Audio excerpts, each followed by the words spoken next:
क्या हमें यूपीएससी की प्रिपरेशन कॉलेज के साथ करनी चाहिए। अगर आपने प्रिपरेशन नहीं की है तब आप फेलियर की तरफ जा रहे हैं, बट अगर आपने प्रिपरेशन की है देन आप सक्सेस की तरफ जा रहे हैं। आपके पास पढ़ने के लिए बहुत कुछ नहीं है और इन 3 सालों में आप केवल एक डिग्री लेके बाहर आए जिसके बाद नौकरी भी नहीं मिलनी, कि आप सोचो कि बीए की डिग्री हो गई तो नौकरी कहीं मिल जाएगी, वो नहीं होगा। विदाउट जब तक फाउंडेशन नहीं बनाओगे बच्चे, बाकी ऊपर की बिल्डिंग जिस पे बनाओगे, सक्सेस कैसे मिलेगी आपको? प्रिपरेशन से मिलेगी। लाइफ का कोई भी फेज हो, लाइफ में किसी भी चीज को आपको अचीव करना हो, किसी भी चीज को अचीव करना हो, किसी भी क्षेत्र में आपको सक्सेस को अचीव करना हो, प्रिपरेशन तो आपको करनी पड़ेगी। आप सभी के मैसेजेस, आप सभी के कमेंट्स कि क्या हमें यूपीएससी की प्रिपरेशन कॉलेज के साथ करनी चाहिए, क्योंकि जितना अब तक हम समझ पाए हैं कि इस चैनल पर ज़्यादातर कॉलेज गोइंग स्टूडेंट्स हैं जो कि अपने लिए ये मान के चल रहे हैं कि आपके पास 2 और 3 इयर्स हैं एंटायर यूपीएससी की प्रिपरेशन के लिए, और इसी बात का आंसर करने के लिए इस वीडियो को मैं लेकर आई हूँ। तो बच्चों, बहुत सारे बच्चों के मन में ये प्रश्न होता है कि क्या हम यूपीएससी की प्रिपरेशन को लाइन अप कर सकते हैं साथ साथ में विद कॉलेज, यस या नो? सबसे पहली बात तो है कि इसका जवाब मैं यस में दूंगी, और उसके पीछे रीजन ये है, हाँ बिल्कुल की जा सकती है इसकी प्रिपरेशन साथ में, क्योंकि बच्चे कॉलेज के साथ साथ आपका इतना टाइम सफिशिएंट बच जाता है कि आप अपने आगे की जो लाइफ है, आपका जो ड्रीम है, उसको परस्यू करने के लिए टाइम दे सके, उसके प्रिपरेशन के लिए टाइम दे सके। एंड वो एक ऐसा टाइम होता है ना कि 21, 22 से लेके 25 के बीच, जब आप अपने एकदम एनर्जी में एकदम पीक लेवल पर होते हैं, और उसका यूज़ आप अपने लाइफ को डायरेक्शन देने के लिए कर सकते हैं, अपने ड्रीम को कंप्लीट करने के लिए दे सकते हैं। वैसे भी विदाउट प्रिपरेशन तो सक्सेस मिलती नहीं है। अगर आपने प्रिपरेशन नहीं की है तब आप फेलियर की तरफ जा रहे हैं, बट अगर आपने प्रिपरेशन की है देन आप सक्सेस की तरफ जा रहे हैं। वैसे भी अब्राहम लिंकन जो है वह क्या कहते हैं? अब्राहम लिंकन कहते हैं कि अगर मुझे give me 6 hours to chop down a tree and I will spend the first 4 sharping the axe, कि मैं अपने कुल्हाड़ी को तेज करने के लिए 4 घंटे दूंगा, अगर मुझे 6 घंटे के लिए 6 घंटे में कोई पेड़ काटना है तो। मतलब इसमें यह कहा कि विदाउट प्रिपरेशन कुछ भी नहीं हो सकता। Preparation is everything. जरूरी है कि आप स्ट्रैटेजिक तरीके से अपनी लाइफ के जो ईयर्स हैं उसको स्पेंड करें, उसको इन्वेस्ट करें, वो इन्वेस्टमेंट जो आगे फ्यूचर में आपको रिजल्ट देगा। तो यहां पर मैंने आपसे कहा कि यूपीएससी की प्रिपरेशन के साथ साथ, कॉलेज के साथ साथ आप यूपीएससी की प्रिपरेशन कर सकते हैं। अब बहुत सारे बच्चों के मन में आता है कि जो इनका इंजीनियरिंग बैकग्राउंड है उनके लिए क्या हो, उनके लिए बहुत सारी चीज़ें नहीं होती हैं, तो उन्हें ये बेनिफिट मिल जाता है कि आप ह्यूमैनिटीज़ को जो सब्जेक्ट हैं उन सब्जेक्ट से आप कोरिलेट कर पाते हो, जैसे कि पॉलिटी है, हिस्ट्री है ना, ये सारी चीज़ें। बट बच्चे, बहुत सारे बच्चे जो ये कहते हैं कि वो कुछ नहीं कर रहे हैं, वो बीए कर रहे हैं, ठीक है, बीए कुछ नहीं करने में भी आता है क्या? ऐसे लोग भी बोलते हैं। जो बीए की डिग्री कर रहे हैं, बैचलर ऑफ आर्ट कर रहे हैं, उन क्या बीए के साथ साथ बच्चे यूपीएससी की प्रिपरेशन कर सकते हैं? और इसका बेनिफिट्स क्या है? तो आओ मैं आपको कुछ बेनिफिट्स दिखा देती हूँ। देखिए, अगर आपने, आपके जो सब्जेक्ट्स है वो आपका हिस्ट्री है, पॉल साइंस है, सोशलॉजी है, ज्योग्राफी है, इकोनॉमी है, ये वो सब्जेक्ट है जो यूपीएससी के कोर सब्जेक्ट हैं। और एक बार अगर आपकी प्रिपरेशन, आपका हैंड इन सब्जेक्ट्स पर बन जाता है तो यहाँ से आपको आगे यूपीएससी की प्रिपरेशन करने में काफ़ी आसानी होती है। तो यहाँ पर सब्जेक्ट क्या बच्चे, ये ओवरलैप करते हैं यूपीएससी के सिलेबस के साथ। अगर आपने पॉलिटी के अंतर्गत डेमोक्रेसी पढ़ लिया, फंडामेंटल राइट पढ़ लिया, फंडामेंटल ड्यूटीज पढ़ ली, प्रेसिडेंट के बारे में पढ़ लिया, so that is core important topics जो कि यूपीएससी बार बार पूछता है। तो यहाँ पर क्या सब्जेक्ट ओवरलैप करते हैं यूपीएससी के सिलेबस के साथ, तो डेफिनेटली आपको फायदा मिलेगा। Develop critical and analytical skills. आपके पास इतना लॉन्ग टाइम होता है 2 और 3 इयर्स का कि आपके पास वर्डन नहीं होता।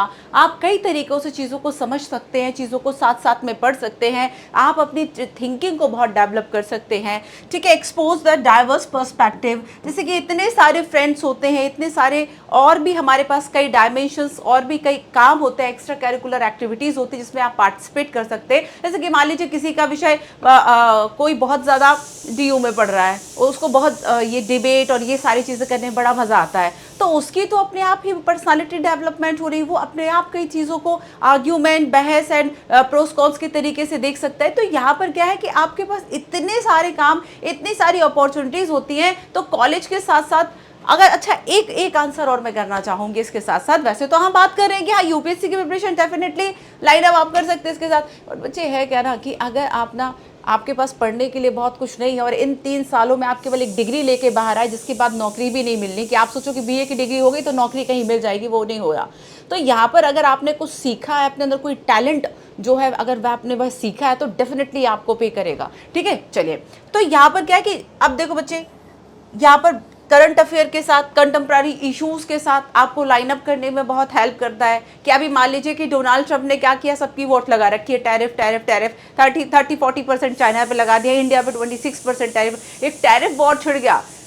टैरिफ वॉर अब आपको समझ में आना चाहिए कि जो 8-10 दिन से लगातार न्यूज में चल रहा है ये इशू, और एक ट्रेड वॉर आ गया 2008 का जो शेयर मार्केट गिरा था फाइनेंशियल क्राइसिस के बाद, उसके बाद ये अब अभी जो बीता हुआ मंडे है वो ब्लैक मंडे था, है। तो यहाँ पर इस तरीके से जो ट्रेड वॉर है वो क्यों चल रहा है, आपकी एक अंडरस्टैंडिंग बन पाएगी अगर आप इन सालों के साथ साथ में, इन ईयर्स के साथ साथ में अगर आप करंट प्रिपेयर कर पाते हैं।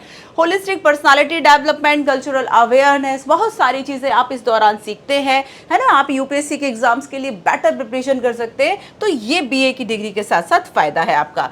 चलिए तो यहाँ पर मैं आपको बता दूं, कुछ और बातें हम करेंगे कि आपको करना कैसे है, कुछ टिप्स मैं आपको बताऊंगी, बट उसके पहले कुछ ऐसे बच्चे जो कि चाहते हैं कि क्या हमारे पास ऐसा कोई प्रोग्राम है, बिल्कुल है, यूपीएससी प्रारंभ 2028, जिसमें कि 3 ईयर का ये बैच है बच्चे। और ऐसे बच्चे जो कि 28 को टारगेट कर रहे हैं, ऐसे बच्चों के लिए ये बैच है, 3 ईयर का है आपका, और इसमें आपकी इंटायर प्रिपरेशन जो है वह उसी तरीके से की जाएगी जैसे कि आपको एक स्ट्रैटेजी अपनी रखनी चाहिए। पहले आपको बेसिक कराना, फिर बाद में आपको स्टैटिक कराना, बाद में करंट अफेयर, पीवाईक्यू, रिवीजन, इन सब के साथ कोरिलेट करा के आपकी बेस्ट प्रैक्टिसेस करना। तो प्रीलिम्स, मेंस, इंटरव्यू 2+1 ईयर का प्रोग्राम है। NCERT, CSAT, personalised mentorship, GS test series, NCERT GS hard copy, सारी चीजें आपको इसमें अवेलेबल होगी। और इसकी फीस है बच्चे 32,000, ठीक है, 31,999। तो यहाँ पे आपका 5th में से ये जो बैच है वह स्टार्ट हो रहा है।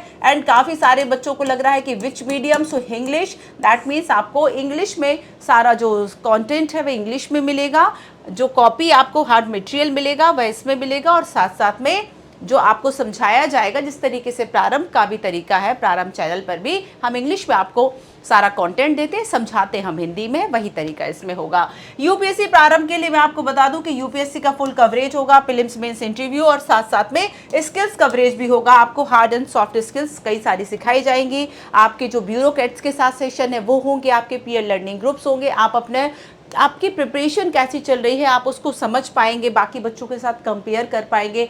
आपको पीयर लर्निंग ग्रुप से जब आप अपने ग्रुप के साथ बातचीत करेंगे एक इशू पर, मान लीजिए टैरिफ इशू पर ही बात कर रहे हैं, एलिमनी की इशू पे ही बात कर रहे हैं, डाउरी की इशू पे ही बात कर रहे हैं, आप समझ पाएंगे कि अलग लोग किस किस तरीके से अपने ओपिनियंस जो है वह रखते हैं। ठीक है, तो ये अर्ली बर्ड ऑफर है बच्चे की जो फीस है वह 60 नहीं बल्कि 32,000 है। और हमारा ये जो 3 साल का बैच है, इसको फर्स्ट ईयर 1 जो कि आधारशिला है, जिसमें कि बेसिक कॉन्सेप्ट्स आपके कराए जाएंगे, ईयर 2 जो कि अग्रिम पढ़ाव होगा, जिसमें कि आपका एडवांसिंग लेवल होगा, और ईयर 3 जो कि फाइनल अभ्यास होगा, इसमें रिगरस प्रैक्टिसेस आपकी कराई जाएगी, है ना। तो यहाँ पर फर्स्ट आधारशिला में आपकी कॉन्सेप्ट बिल्डिंग हो जाएगी, जीएस की रिकॉर्डेड एनसीईआरटी जो क्लासेस है वो आपको मिल जाएंगी, अग्रिम पढ़ाव पे एडवांसिंग लेवल मिलेगा, live GS, CSAT, answer writing कराई जाएगी, कंप्लीट इंटायर यूपीएससी की प्रिपरेशन कराई जाएगी, जो भी आपको नीड होती है यूपीएससी की प्रिपरेशन करने के लिए। ईयर 3 में फाइनल अभ्यास, सिलेबस कंप्लीट होगा आपका, रिगरस प्रीलिम्स रिवीजन जो है आपको प्रैक्टिस और रिवीजन आपको कराया जाएगा।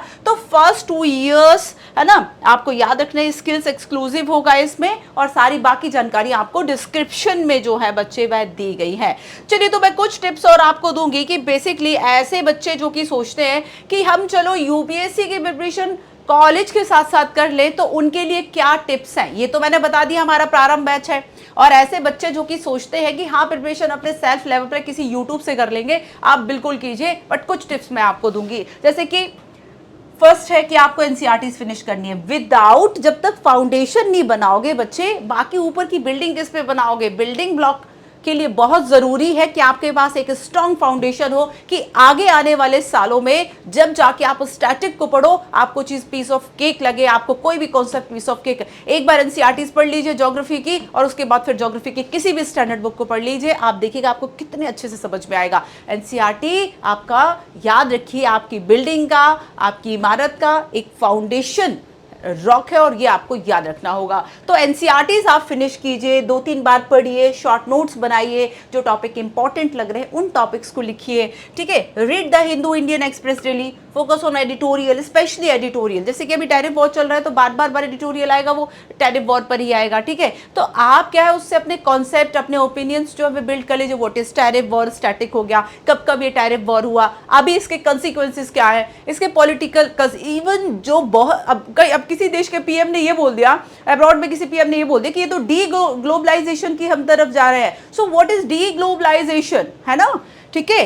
Align BA subject with UPSC, जैसे कि आपने पॉल साइंस चूज किया, आपको पता है कि डेमोक्रेसी, फंडामेंटल राइट, कॉन्स्टिट्यूशन, ये सारी चीजें, तो यूपीएससी के सिलेबस को देख लो ना। उस समय यूपीएससी का सिलेबस अगर आप प्रिपरेशन करें तो डेफिनेटली आपके पास होना चाहिए। प्रिंट मटेरियल निकालो, रखो आप टेबल पे अपनी, तो उसके साथ देखो ना आप, है ना। टाइम मैनेजमेंट 3-4 आवर्स आप डेली जो है वह दे सकते हैं, और इतना आप अगर कंसिस्टेंस के साथ आप कंसिस्टेंसी अपनी डेवलप कर लेते तो उसके साथ इनफ होता है बच्चे 3-4 घंटे का टाइम, ठीक है। 2-3 साल अगर आपने इस टाइम को मैनेज कर लिया कि 3-4 आवर्स आपने डेली दे रखे बच्चे, आपका यकीन मानिए आप जब 23 और 24 साल के बाद, 25 साल के बाद जब यूपीएससी की प्रिपरेशन करने के लिए उतरते हैं, आपको उन बच्चों से बहुत एज मिलेगा, बहुत एज मिलेगा उन बच्चों से जिन्होंने फ्रेश प्रिपरेशन स्टार्ट। एक तो थक जाते हैं, फिर ऊपर से दबाव, 1 साल के बाद नौकरी चाहिए, सेटल्ड भी होना है, शादी भी करनी है, घर वालों का भी प्रेशर है, बहुत समय नहीं मिलता। उस प्रेशर के बीच में तैयारी करने से अच्छा है कॉलेज के साथ साथ पढ़ लो, ठीक है।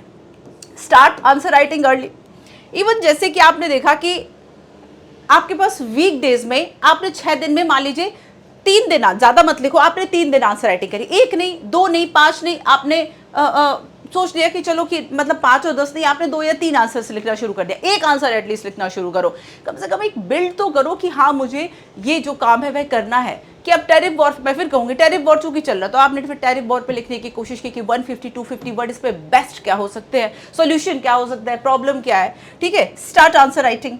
एंड आपको वीक में रिवाइज जरूर करना है, जो भी आपने नोट्स बनाए हैं बच्चे, समय मिलता है नोट्स बनाओ। नोट्स मेकिंग का तो बहुत अच्छा टाइम मिल जाता है कॉलेज के दौरान, है ना, नोट्स मेकिंग का, आंसर राइटिंग डेवलपमेंट का, तो ये सारी चीज़ें हैं। एंड कंसिस्टेंसी की आपके साथ डेवलप करना है, कंसिस्टेंसी को डेवलप कीजिए, हेल्दी रहिए, हेल्थ एंड माइंड बहुत ज़रूरी है ना। कहते भी हैं कि स्वस्थ शरीर में ही स्वस्थ मस्तिष्क का निवास हो सकता है, तो आपको हमेशा जो है अपने लिए हेल्दी रहना है, ठीक है। अच्छी आदतें अपनाइए, ज़्यादा फास्ट फूड, जंक फूड ये सब ना खा के फ्रूट और बाकी चीज़ों की तरफ जाइए, वैसे भी गर्मी बहुत होने लग गई है।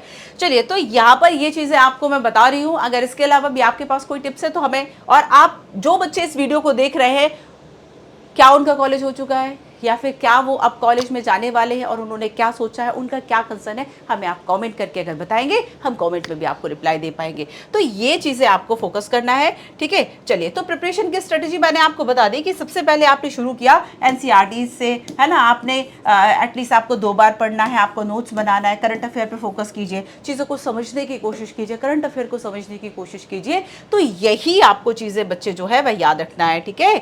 सो सक्सेस क्या है, रिजल्ट है आपकी प्रिपरेशन का कि 3 साल आपने कंसिस्टेंसी के साथ, हार्ड वर्क, कमिटमेंट के साथ यूपीएससी की प्रिपरेशन करी है। उसके बाद जब आपको लगता है कि अब जो है वह यूपीएससी के एग्जाम इस साल देना है, तो कंप्लीट अपना पूरा एकदम रिगरस प्रैक्टिस कर डालो, है ना, बढ़िया से आंसर राइटिंग कर डालो, करंट अफेयर के साथ कंपाइल कर लो, और उसके बाद आप एग्जाम दीजिए। तो डेफिनेटली बहुत सारे ऐसे स्टूडेंट मैं आपको दिखा दूं कि जस्ट कॉलेज से पास आउट थे और बहुत अच्छी रैंक के साथ बच्चे आए हैं। Success is the result of preparation, hard work and learning from failures, है ना। तो यहाँ पर सक्सेस कैसे मिलेगी, आपको प्रिपरेशन से मिलेगी। लाइफ का कोई भी फेज हो, लाइफ में किसी भी चीज़ को आपको अचीव करना हो, किसी भी चीज़ को अचीव करना हो, किसी भी क्षेत्र में आपको सक्सेस को अचीव करना हो, प्रिपरेशन तो आपको करनी पड़ेगी। So all the best and thank you so much. आपके जो भी विचार हमें कमेंट्स में ज़रूर बताएं।